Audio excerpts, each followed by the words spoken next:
Olá, meus amigos, meus irmãos, uma boa tarde a todos.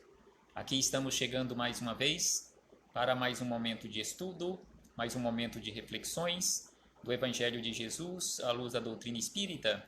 E por isso agradecemos a Deus, nosso Pai de infinita bondade e amor, em especial pelo dom da vida. Agradecemos a Jesus de Nazaré por esses belíssimos ensinamentos que ele nos deixou. Agradecemos aos espíritos amigos pelo amparo, pela proteção, pela assistência que sempre tem nos dado ao longo da nossa trajetória. Agradecemos a todos vocês que constantemente estão aqui conosco para estudarmos juntos o Evangelho de Jesus. Sejam todos bem-vindos em nome do Cristo. Recebam todos já antecipadamente o meu abraço fraterno e de gratidão. Então hoje aqui estamos chegando para estudarmos nesse dia 7 de agosto do ano de 2020. Estamos chegando aqui para estudarmos mais um capítulo do livro Conduta Espírita. Hoje que nós temos aqui o capítulo de número 17. Então o capítulo de número 17, e neste caso só lembrando que o livro Conduta Espírita é de autoria do espírito André Luiz, através da mediunidade de Valdo Vieira.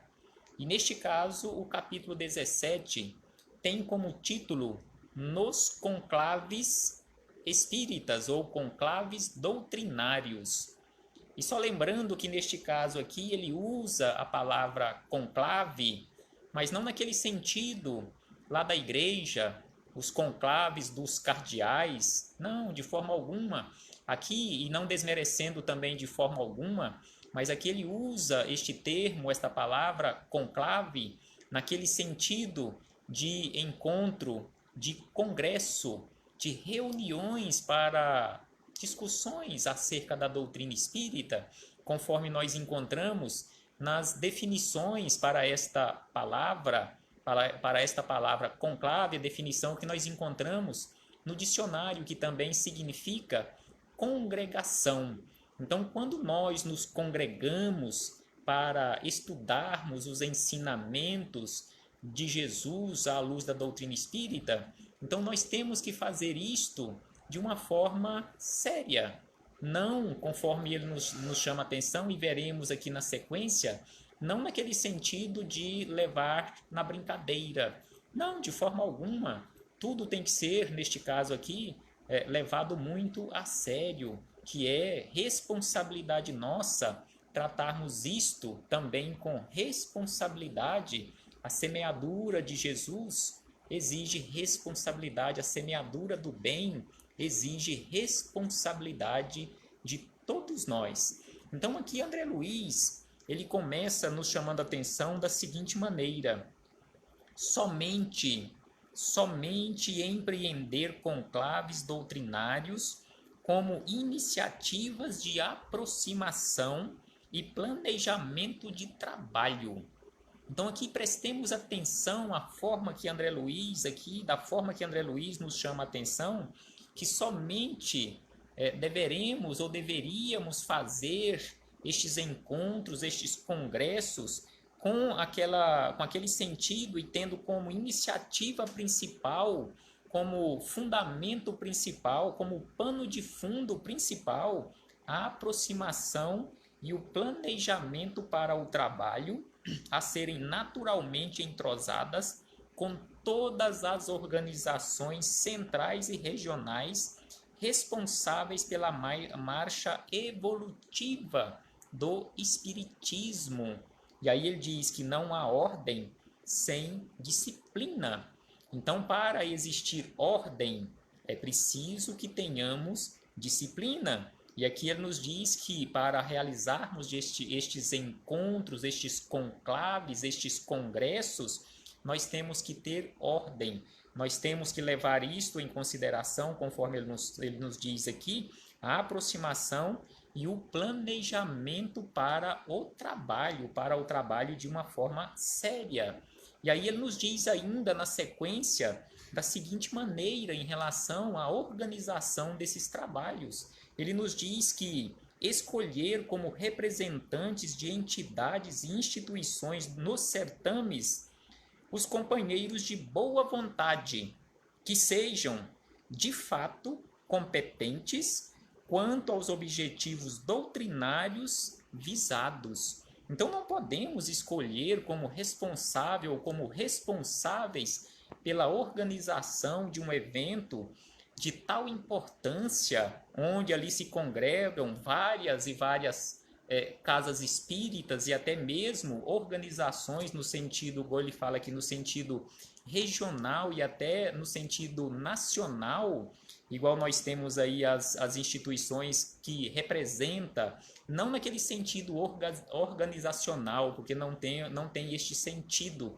Nós temos aí as federações espíritas a nível estadual, temos as uniões espíritas também a nível municipal, temos aí também a Federação Espírita Brasileira, que representa e organiza isso aí a nível nacional, ou seja, dita aquelas diretrizes básicas ou nos direcionam, não naquele sentido de obrigação que nós tenhamos os centros espíritas e as organizações a nível estadual e municipal tenham a obrigação de seguir as diretrizes ditadas pela Federação Espírita Brasileira. Não, de forma alguma, não tem esse sentido, mas naquele sentido de auxiliar constantemente o trabalho, assim como iniciou este trabalho Bezerra de Menezes, lá pelos idos dos anos 1890, 95, até o início do ano de 1900, quando ele desencarnou, que ele esteve à frente da Federação Espírita Brasileira, iniciando aquele trabalho de unificação do trabalho para disseminação, divulgação da doutrina espírita em todos os pontos, não aqui simplesmente do Brasil, mas a nível mundial também, como hoje nós encontramos. E aí nos diz André Luiz que a aptidão de servir é metade do êxito. Então precisamos sim irmos construindo todos nós, não podemos deixar na responsabilidade e, como se diz no linguajar popular, nas costas de um ou de alguns companheiros, fala, não, você tem competência, você tem tato para isto. Não, nós precisamos também nos qualificar. E quando estes companheiros não estiverem mais aqui, nós deixaremos o trabalho morrer? Igual ele diz aqui, escolher como representantes aqueles companheiros que realmente sejam competentes. E nós que ainda nos encontramos naquela condição de incompetentes, no sentido de termos aquela capacidade de direção, nós vamos ficar ali na sombra e na água fresca e não nos capacitarmos, não nos qualificarmos para num futuro bem próximo substituir esses companheiros que hoje já são competentes para a realização deste trabalho? Como constantemente eu digo nas casas espíritas, quando tenho a oportunidade, assim como disse várias vezes, na instituição que auxiliei ali, cuidando, auxiliando na medida do possível, o Grupo Espírita Libertação em Trindade, durante todos os anos que lá estivemos, sempre disse isto e continuo dizendo nas instituições por onde passo, e repito mais uma vez aqui, as pessoas que estão hoje na condição de dirigentes, ali fazendo parte da administração de um centro espírita, de uma organização espírita, nós temos a responsabilidade de formarmos os nossos sucessores, porque quando nós não estivermos mais aqui, seja no sentido de desencarnarmos, porque um dia deixaremos este corpo físico, ou quando tivermos a necessidade de mudarmos de ambiente, mudarmos fisicamente de cidade, assim como aconteceu comigo, apesar de estar bem do lado de Trindade, já que Trindade faz parte da região metropolitana de Goiânia, e aqui está o nosso companheiro Eudes, que sabe muito bem o que eu estou dizendo. Então, nós trabalhamos e o Eudes e outros companheiros continuam trabalhando lá no Grupo Espírita Libertação e formando sucessores. Hoje nós temos lá uma quantidade boa de companheiros já preparados ou já quase preparados para suceder. Então hoje nós já temos esses sucessores no Grupo Espírita Libertação, e em todos os locais nós precisamos ter esta preocupação em formar esses sucessores, porque se a casa espírita, se a instituição espírita fechar no dia em que nós não estivermos lá para dirigir, porque não formamos substitutos, nós seremos responsabilizados por isto. Então precisamos sim trabalharmos, conforme André Luiz nos fala aqui, com objetivos doutrinários, não com objetivo para satisfazer o nosso ego, mas objetivo doutrinário. O objetivo neste caso é a semeadura do Evangelho. E aí ele nos diz ainda na sequência, participar com seriedade dos conclaves espíritas, sem procurar ali o passatempo. Não é um passatempo, mas é coisa séria, sentindo-os como deveres, em vez de tê-los simplesmente a conta de divertimento e excursão turística. Então, quando formos participar de eventos nesse sentido, não irmos para esta participação naquele sentido de que não estou indo para a cidade tal, participar do evento tal, mas estou indo lá para divertir, para passear como uma excursão turística. Não, de forma alguma. E aí nossa companheira, em primeiro lugar, nossa companheira Fernanda, está nos dizendo, precisamos realizar o trabalho de formiguinha e preparando outras formiguinhas que nos sucederão num futuro bem próximo.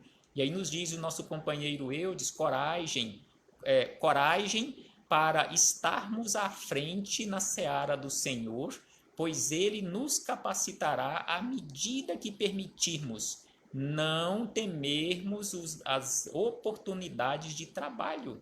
Não, de forma alguma, não precisamos e não podemos temer, e conforme nos diz André Luiz, que o tempo não volta. O tempo não volta. Aí nós lembramos, com esta frase de André Luiz, que o tempo não volta, e lembramos uma frase de Chico Xavier, onde ele nos fala que o maior desespero não do espírita, mas do espírito, independentemente da religião a qual ele esteja ligado hoje.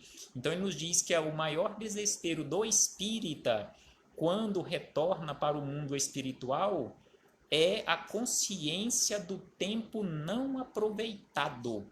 Chico Xavier não usou o termo do tempo perdido, porque não existe tempo perdido, porque o tempo não é nosso, o tempo é de Deus, que ele nos empresta provisoriamente. Aqui Chico usa corretamente o tempo não aproveitado. Então não podemos de forma alguma deixar de aproveitar da melhor maneira possível o tempo, porque o tempo não volta. E aí ele diz ainda na sequência, dignificar a hospitalidade de companheiros que oferecem ao conclavista a intimidade do próprio lar. Muitos companheiros oferecem o próprio lar para abrigar outros companheiros que forem participar ou que irão participar desses encontros, mantendo-se com firmeza no trabalho a que foi chamado. Então, que possamos manter com firmeza, se formos chamados a um trabalho deste, e, digamos assim, representar com dignidade a doutrina espírita. E ele diz que a fidelidade ao dever expressa nobreza de consciência, e ainda acrescenta abster-se de subvenções governamentais. Então aqui ele nos chama a atenção que para estes encontros nós abstermos. Aqui ele não nos diz que é proibido, mas ele diz que abstermos de subvenções governamentais de qualquer procedência para serem aplicadas em movimentos exclusivamente doutrinários. Então, se é um movimento, se é um encontro, se é um conclave, um congresso exclusivamente doutrinário, não podemos de forma alguma buscar ou aceitar, aí temos que nos abster de qualquer ajuda governamental, seja a nível municipal, estadual ou federal, e aí ele diz que não apresentem característica de assistência social, quando tiver característica de assistência social, conforme nos diz aqui André Luiz, nós podemos até aceitar. E tem muitos centros espíritas que recebem ajudas, sim, neste caso, subvenções governamentais. Aí ele diz que quem sabe suportar as próprias responsabilidades dá testemunho de fé. Então nós temos que, se estamos participando de um congresso, nesse sentido, de um encontro, nós temos que ajudar nas custas daquele evento, em especial para não pesar para aqueles que estão na condição de organizadores ou na condição de anfitriões daquele evento. E aí ela acrescenta ainda, respeitar os atos religiosos dos adeptos de outras crenças, evitando querelas e desentendimentos na execução dos programas traçados para os conclaves doutrinários. Aí ele nos chama a atenção para respeitar os atos religiosos de adeptos de outras crenças ou de outras religiões. E aí ele diz que com Jesus só encontramos motivos para ajudar. Com Jesus não encontramos e não encontraremos jamais motivos para brigarmos. Aí aqui nós lembramos a questão 353 do livro O Consolador, quando Emmanuel foi questionado através do Chico se o Espiritismo veio ao mundo para substituir as outras crenças. E aí Emmanuel nos responde com sabedoria que o Consolador, ou o Espiritismo, como Jesus, terá de afirmar igualmente: eu não vim destruir a lei. Ou seja, o Espiritismo, a religião espírita, não veio ao mundo para substituir ou para destruir as outras religiões, não veio para causar brigas, para causar intrigas, mas o Espiritismo, conforme ele nos diz, não pode guardar a pretensão de exterminar as outras crenças, mas a missão do Espiritismo tem que se verificar junto das almas, esclarecendo o erro religioso onde quer que se encontre e revelando a verdadeira luz pelos atos e pelos sentimentos. Então, onde nós nos encontrarmos representando a doutrina espírita, falando de doutrina espírita, nós temos que levar esta luz através dos nossos atos e dos nossos pensamentos ou sentimentos. E aí André Luiz nos diz ainda na sequência, para encerrar, fixar não somente as lembranças afetivas ou alegres, mas sobretudo as resoluções e experiências e avisos do certame de que participe. Então é preciso nós fixarmos, quando participarmos de eventos doutrinários, fixarmos os ensinamentos que lá forem abordados. Quem guarda o ensinamento aprende a lição. Então ele nos lembra que quem guarda o ensinamento aprende a lição, e ele encerra dizendo que quando nós participarmos de eventos nessas condições ou dessas condições, representando as nossas casas espíritas, não podemos de forma alguma guardarmos estes ensinamentos apenas para nós. Aí ele diz, difundir entre os núcleos interessados as resoluções práticas das concentrações doutrinárias, de modo a não deixá-las em reduzido círculo de companheiros ou na poeira do esquecimento. Então nós temos a obrigação de disseminar todas as resoluções práticas que forem direcionadas ou que forem adotadas ou que forem orientadas nestes congressos que participarmos. Aí ele diz ainda que a continuidade do bem garante o melhor. Então a continuidade do bem garante, sem sombra de dúvida, o melhor para todos nós. E aí no rodapé desta mensagem, ele nos lembra Paulo de Tarso, uma carta aos Filipenses, lá no capítulo 2, versículo 14, quando Paulo disse aos filipenses e a todos nós: fazei todas as coisas sem murmurações, nem contendas. Então aqui Paulo nos lembra que devemos fazer todas as coisas, em especial essas coisas que ele está dizendo aqui, em relação à disseminação, à divulgação do Evangelho de Jesus, sem murmurações, ou seja, sem reclamações e sem brigas.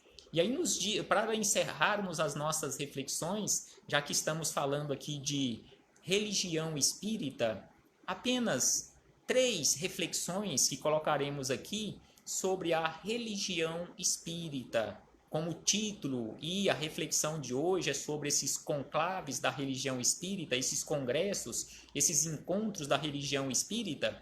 Mas o que é realmente a religião espírita? Ou será que o espiritismo é verdadeiramente uma religião? Aí nos dizem que os espíritos amigos que a religião espírita é uma religião natural.